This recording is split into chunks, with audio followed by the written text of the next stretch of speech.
আসসালামু আলাইকুম। বাংলা সংবাদে সবাইকে স্বাগত জানাচ্ছি। আমি চিন্তিয়া হক। শুরুতেই সংবাদ শিরোনাম।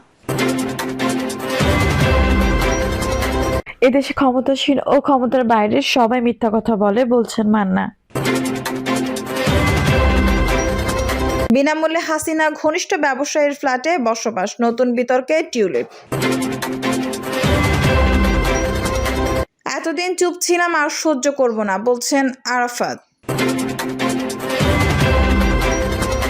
এবং সর্বশেষ জানাবো, গত 15 বছরে $280 বিলিয়ন পাচার হয়েছে বললেন মির্জা ফখরুল। দর্শক শুনছিলেন সংবাদ শিরোনাম, এখন বিস্তারিত। এদেশে ক্ষমতাসীন ও ক্ষমতার বাইরের সবাই মিথ্যা কথা বলে, বলছেন মান্না। এদেশে ক্ষমতাসীনরা যেরকম মিথ্যা কথা বলেন, তেমনি ক্ষমতার বাইরে যারা আছেন তারা একইভাবে মিথ্যা কথা বলেন বলে মন্তব্য করেছেন গণতন্ত্র মঞ্চের শীর্ষ নেতা ও নাগরিক ঐক্য সভাপতি মাহমুদুর রহমান মান্না। মাহমুদুর রহমান মান্না বলেন, এমনিতেই আমাদের দেশ খুব বিভাজিত, কারণে অকারণে ভেজাল লেগে থাকে। একটা দেশ হয়েছে, এই দেশটা কিভাবে হলো, কারা করলো, কারা নেতৃত্ব দিল, মূল নেতা কে, দেশের স্বাধীনতার ঘোষণা কে দিল, এগুলো বিতর্ক মিলছে না।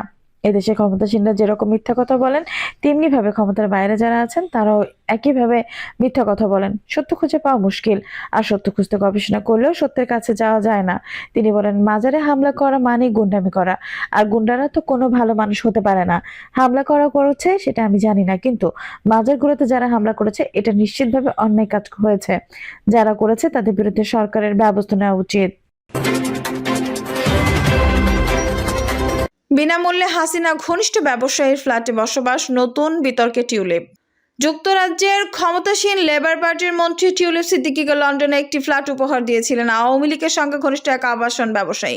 ওই ফ্ল্যাটের জন্য কোনো অর্থ পরিশোধ করতে হয়নি টিউলিপকে। ছাত্র জনতার অভ্যুত্থানে ক্ষমতাচ্যুত শেখ হাসিনা ঘনিষ্ঠ ব্যক্তিদের সঙ্গে যোগাযোগ থাকা ওই আবাসন ব্যবসায়ীর নাম আব্দুল মোতালেব। যুক্তরাজ্যের ভূমি নিবন্ধন সংক্রান্ত নথিপত্র যাচাই করে তিনি তৈরি ফিনান্সিয়াল টাইমসের এক প্রতিবেদনে এসব তথ্য উঠে এসেছে।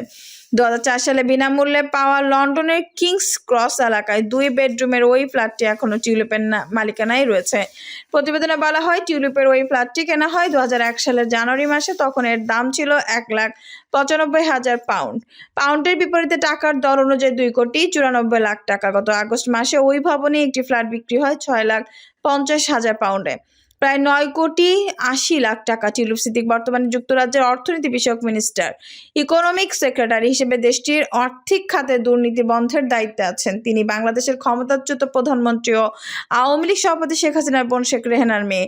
সম্প্রতি রূপপুর পারমাণবিক বিদ্যুৎ প্রকল্পের দুর্নীতির অভিযোগ নিয়ে টিউলিপকে জিজ্ঞাসাবাদ করেছে দেশটির মন্ত্রিসভা কার্যালয়ের প্রোপ্রাইটি অ্যান্ড এথিক্স টিম। তবে দুর্নীতির সব অভিযোগ অস্বীকার করেছেন তিনি। শেখ হাসিনা ঘনিষ্ঠদের বিরুদ্ধে বাংলাদেশের ব্যাংক থেকে বিপুল পরিমাণ অর্থ পাচার করে যুক্তরাজ্য, যুক্তরাষ্ট্র, সংযুক্ত আরব আমিরাত ও সিঙ্গাপুরের সম্পত্তি কেনার অভিযোগ রয়েছে। তবে লন্ডনে ফ্ল্যাট উপহার নিয়ে টিউলিপ কোনো অন্যায় করেনি বলে দাবি করেছেন তার একজন মুখপাত্র। তিনি বলেছেন, টিউলিপের ওই ফ্ল্যাট পাওয়া বা অন্য কোনো সম্পত্তি অর্জনের সঙ্গে আওয়ামী লীগের সংশ্লিষ্টতার খবর ভুল। আব্দুল মোতালেব কিংস ক্রসের ওই ফ্ল্যাট কেনার কথা স্বীকার করেছেন, তবে পরে সেটি নিয়ে কি করেছেন তা নিয়ে ফিনান্সিয়াল টাইমসকে কিছু বলতে চাননি। এ ঘটনার কথা জানেন এমন একজন ফিনান্সিয়াল টাইমসকে বলেন, আবাসন ব্যবসায়ী আব্দুল মোতালিফের দুর্নীতি তাকে আর্থিক সহায়তা করেছিলেন।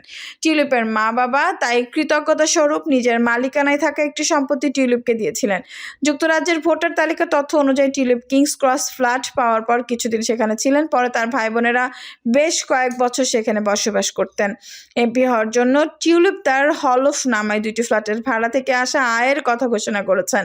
বর্তমানে 70 বছর বয়সী আব্দুল মোতালিব দক্ষিণ পূর্ব লন্ডনে বসবাস করেন। ভোটার নিবন্ধন সংশ্লিষ্ট নথি থেকে জানা গেছে, কিংস ক্রস এলাকায় ওই ফ্ল্যাট টিউলিপকে দেওয়ার আগে মঈন গনি নামের এক আইনজীবীকে সেখানে থাকতে দিয়েছিলেন আব্দুল মোতালিব। মঈন গনির সঙ্গে শেখ হাসিনার ছবি রয়েছে, তবে যোগাযোগ করা হলেও মঈন গনি কোনো মন্তব্য করেননি।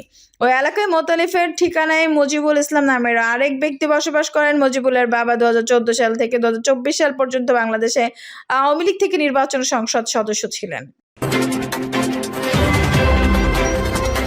এতদিন চুপ ছিলাম, আর সহ্য করব না, বলছেন আরাফাত।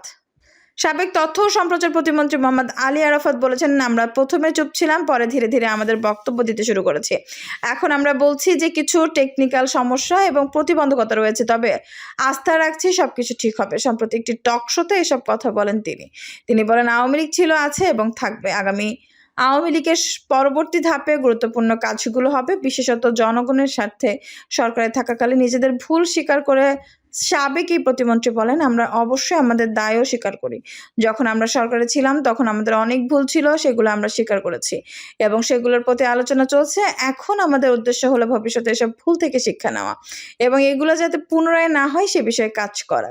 ছাত্র আন্দোলন চলাকালীন ছাত্রদের উপর গুলি চালানোর বিষয়ে মোহাম্মদ আরাফাত বলেন, আমরা যখন বলেছিলাম জনগণের উপর গুলি চালানো যাবে না তখন এই অবস্থা বজায় রেখেছি। আমরা কখনোই গুলি চালানোর পক্ষে ছিলাম না, বরং শান্তিপূর্ণ সমাজ খুঁজতে চেয়েছিলাম। তিনি বলেন, আমাদের অবস্থান থেকে আমরা বিচার চাই, যাতে সঠিক অপরাধীদের শাস্তি দেওয়া হয়। তদন্ত ও বিচার প্রক্রিয়ার জন্য আমরা আন্তর্জাতিক সংস্থাগুলোকে আহ্বান জানিয়েছিলাম। আমরা আহতদের পাশে দাঁড়িয়েছিলাম এবং তাদের চিকিৎসার জন্য প্রয়োজনীয় ব্যবস্থা গ্রহণ করেছিলাম।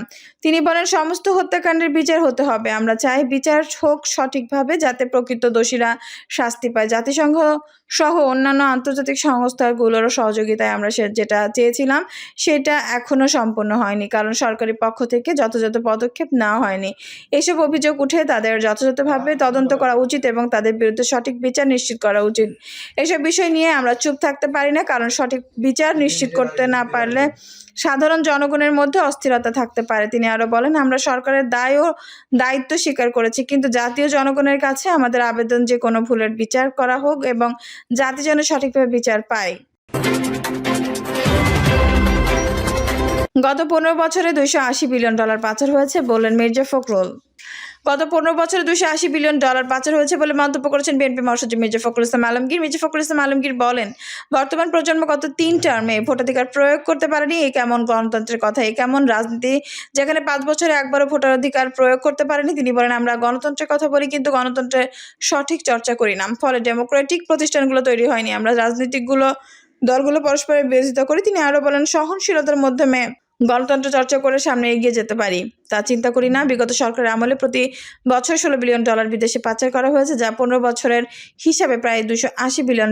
এখন নতুন করে বাংলাদেশকে গণতান্ত্রিক রাষ্ট্র হিসেবে গড়া হবে। স্মৃতিচারণ করে তিনি বলেন, দিনাজপুর সরকারি কলেজ একটি গৌরবময় প্রতিষ্ঠান। এখান থেকে বহু শিক্ষক, অধ্যাপক, প্রকৌশলী, চিকিৎসক, সফল ব্যবসায়ী, নেতাকর্মীরা বের হয়ে এসে এখন সুযোগ এসেছে দেশকে নতুনভাবে গড়ে তোলার।